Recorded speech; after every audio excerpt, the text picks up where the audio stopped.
Dear Prabhuji, can you share some of your difficulties in your spiritual path and how did you overcome them? Yes.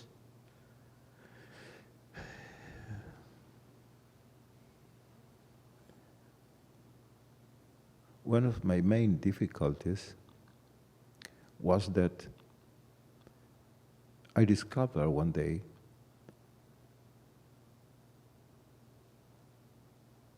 that I didn't have a bicycle and I wanted to have a bicycle. But I look around and I see that people who are poor, they want to be rich. And we was children and we want to be young people, big people. I wanted to be 20 years old. And people who are single want to be married, and the married people want children. And people married with children want to divorce. And people divorced want a boyfriend or girlfriend. And people who are in Chile want to be in America, and people in America chanting against the materialism and against this terrible country full of drugs, alcohol, and people who are in other countries want to come here in order to chant like that because they cannot chant that in other poor countries. Means how you sit to chant in, I don't know, in other countries about the materialism. And the person who is a simple secretary want to be a lawyer, and the lawyer want to be judge, and the judge want to retire. Means you always want to be in another point, another place.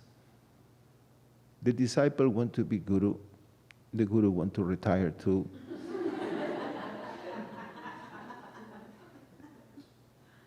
People as they are don't want to be, they want to be enlightened, and enlightened is to be what you really are.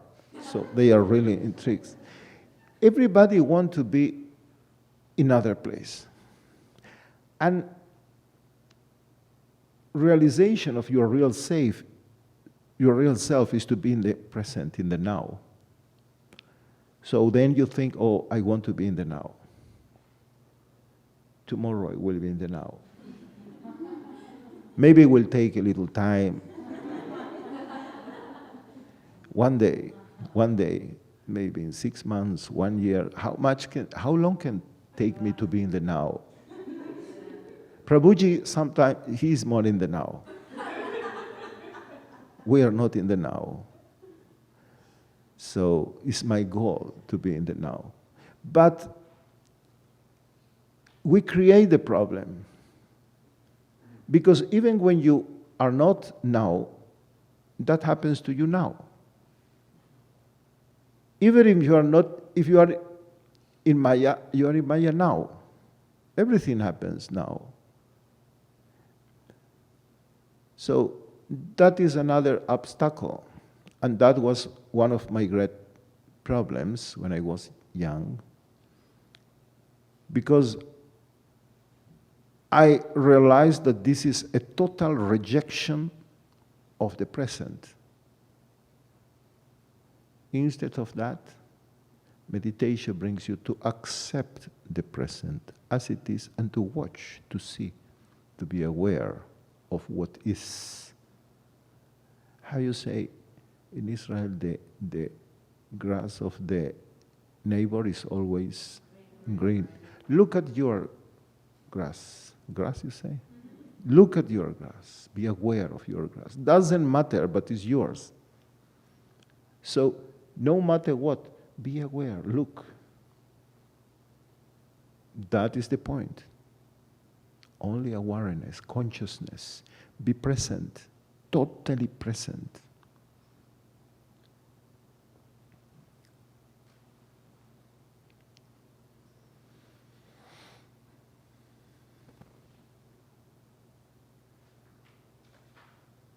Dear Prabhuji, how can I improve my meditation?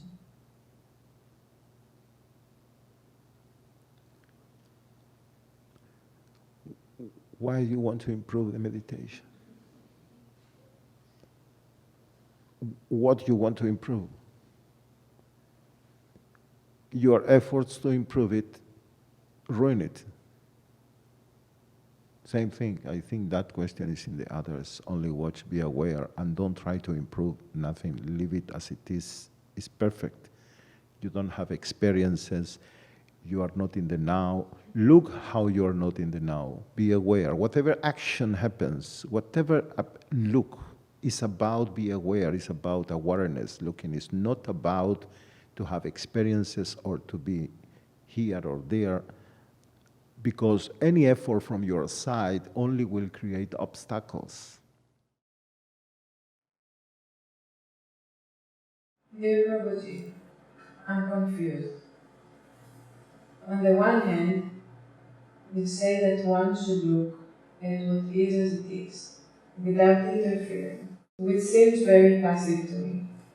On the other hand, you often refer to the spiritual seeker as a warrior. Could you explain this apparent contradiction? Yeah, it's good you put the word apparent contradiction.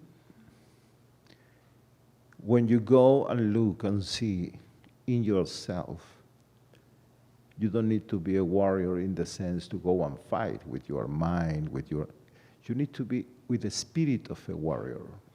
You need to be brave. You need to be brave. Because on the way, you can see things that you don't like.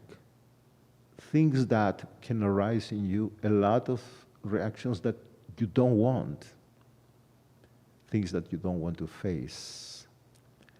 So you need to be, as the Vedanta say, a lion.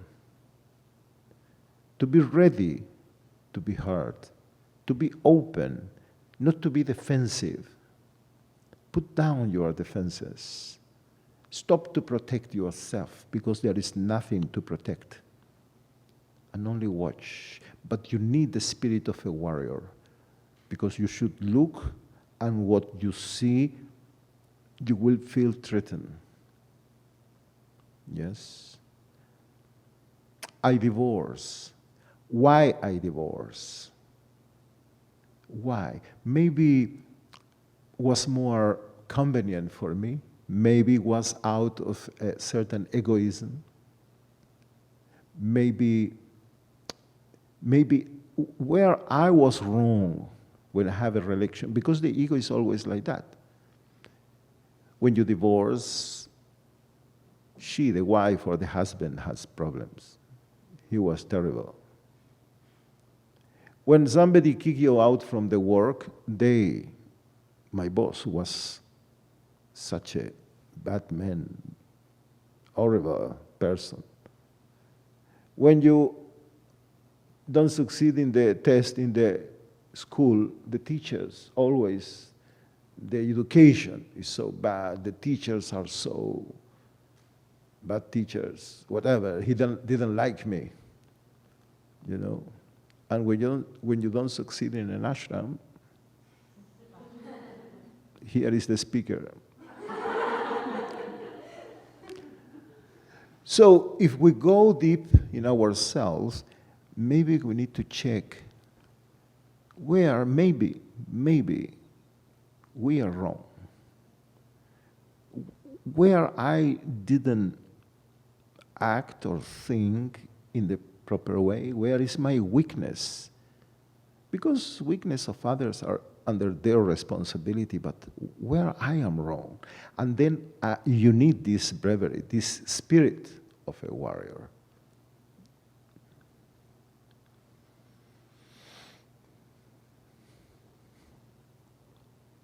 Dear Prabhuji, what are the fundaments of meditation? I hope you're not tired, no? No, not boring, okay. I hate school, so I don't want to make to others what I take the Bible exactly. I don't want to make to others what I don't like to make to me.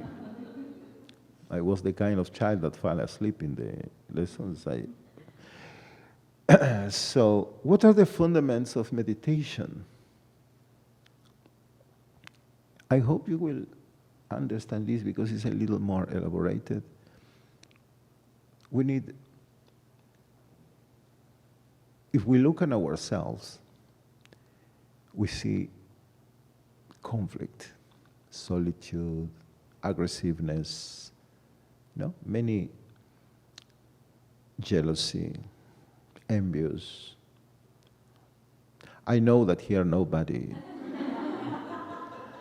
How we say the egos, I don't understand how people can be envious, jealousy.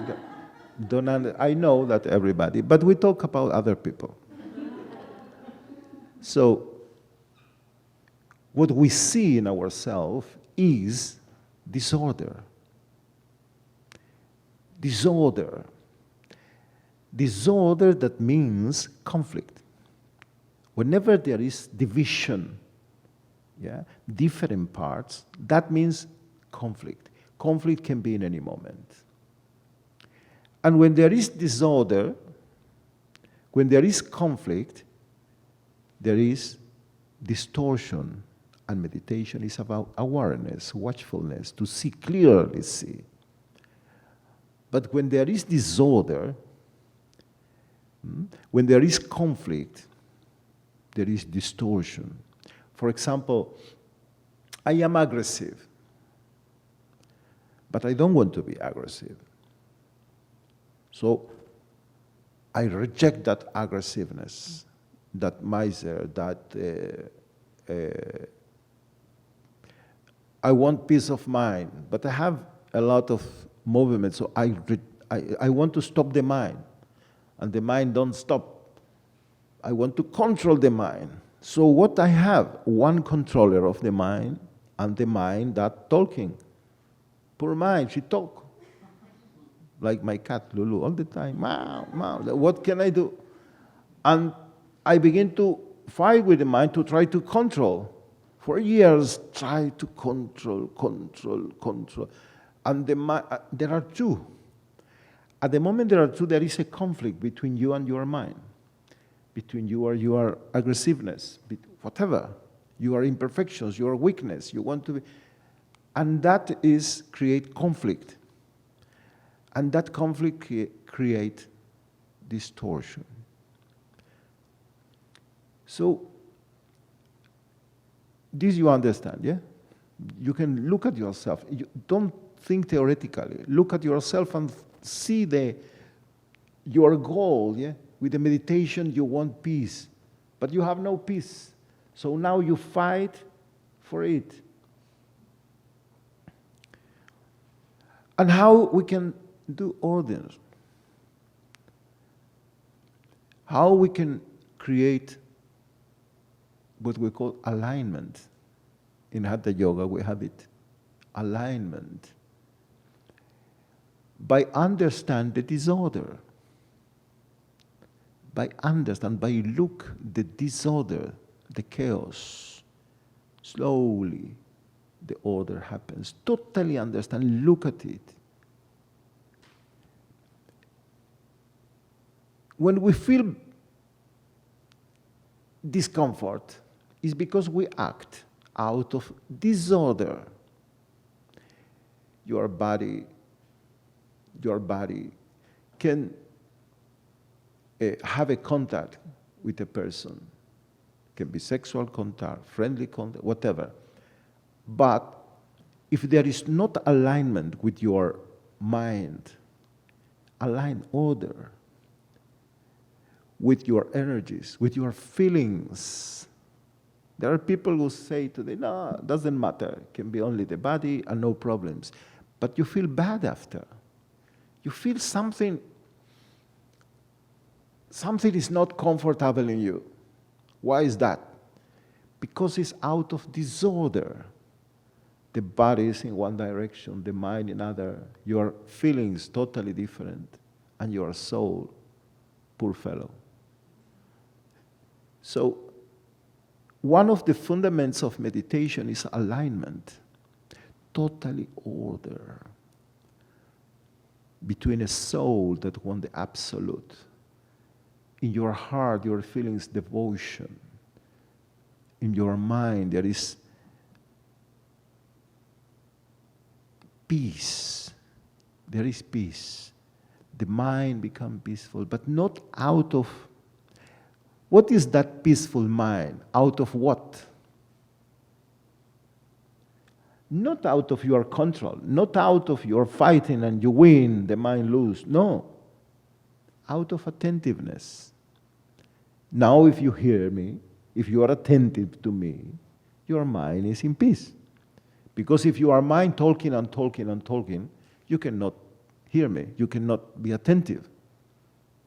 And then you fight, as I say, for attention, to be attentive. I am not attentive, and now I fight to be attentive. One more time, there is somebody who fights to be attentive, and the attention, and you fight to bring the attention. But as I say, when you are really attentive, you are inattentive. Because if you are attentive of your attention, you are inattentive to me. You understand? You hear, you see, in this moment, and in the moment you say, oh, I am not attentive. But you was attentive, but you are not, and you begin the duality, the fighting with yourself to be attentive. And as much as you fight, you are less attentive because you are busy with your fighting. Peace of mind is out of awareness, watchfulness, attentiveness. You are attentive. And that is the alignment with your soul, your feelings. Your mind is in peace, totally peaceful, attentive. And your body. There enter the Hatha Yoga. Because if you have pain in the body, you cannot be in alignment, you cannot be relaxed, totally relaxed. You forget the body. So the basis for meditation is order. You can meditate for years, but with chaos, disorder, conflict, there is distortion, so your awareness doesn't. Which awareness can you have with distortion? You try to see a tree, to look at a pain, to look at somebody, and you look. But try second time and put your soul there, your heart, your mind, your senses. Look with alignment, walk with alignment. Everything present, everything order. You will experience a different quality of life. Will not change the activity, you will work, but a different quality. You talk, but you don't talk and you think about something else.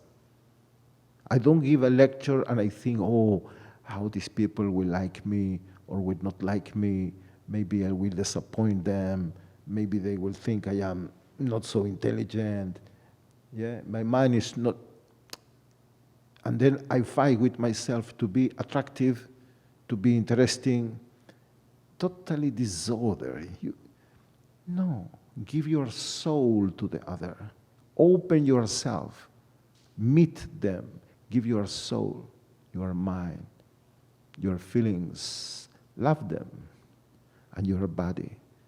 Totally alignment. Doesn't matter if you eat, if you drink, if you make sex, if you read, if you study, if you run, but totally alignment. Not only your body, not only your mind. The fundament of meditation is order, alignment.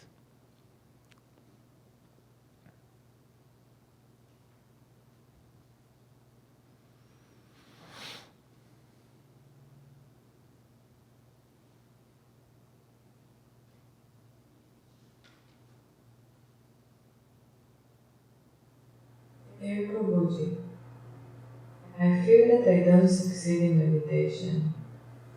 Could it be that I don't search for the right thing? Okay, the last one. I hope you're not tired.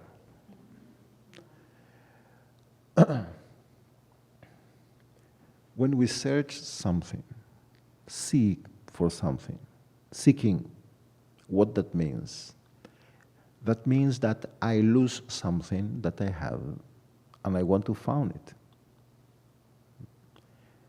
I lose my glasses and look for them. Other people look for money, a car, a house, a wife, a husband, whatever. But that means that at the moment you don't found really, you have a recognition.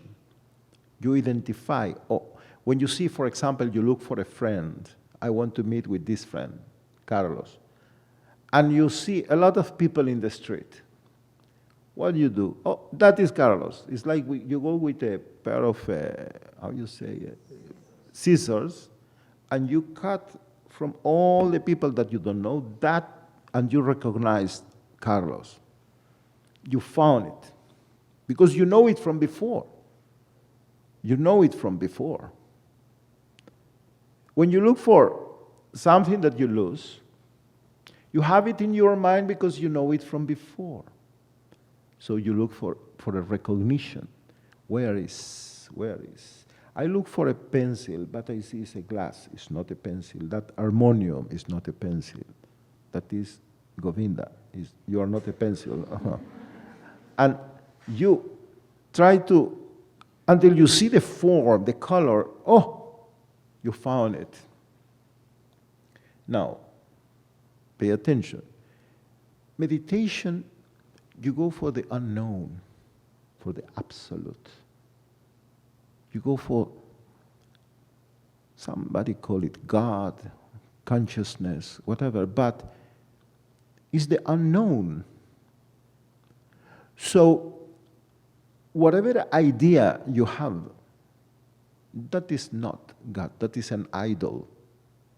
The Bible talks about it. The idol is created by the mind.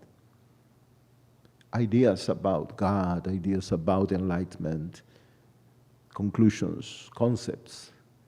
It's a concept. Hindus have a concept of God, Jewish have a concept of God that is a king, like a president with people and the law. Hindus have a different God, a God that dances with the gopis. Nothing to do with the concept of the Jewish God. Christian God is a little different. He have a son. It's different. So when people say, I am atheist, I don't believe in God, but in which God you don't believe? There is Jewish atheist, Christian atheist, Hindus atheist. It's different. You cannot meld the beliefs, but you cannot meld the atheistic too. Because the Christian atheists don't believe in Jesus. and cannot accept that Jesus after 3 days go up and all the thing, and say Jesus is not the Son of God. But the Jewish atheist even don't care about Jesus. He's against the Torah and Moses and Mother Sinai, all the thing. He don't accept the Torah. The Hindu atheist go to the Advaita.